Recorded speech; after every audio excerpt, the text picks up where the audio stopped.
بسكويت ماري الأكثر استهلاكا في رمضان. هذا مش موضوعنا، ما علينا منهم. تعال وريهم. اليوم جبنا لكم الآلة الذي تخلي الحلويات نفس المطاعم الفخمة، تخلي المحلبية والكراميلا والجيلي وجميع أنواع الحلويات. تعال وريهم. شوفوا كيف نرويكم.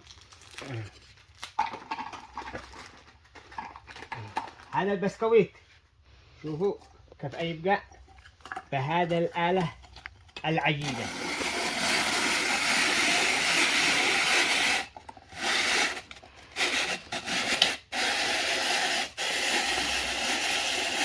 هكذا يبقى البسكويت بهذه الآلة 1:3، وبسعر 25 ريال سعودي أو 3500 ريال يمني.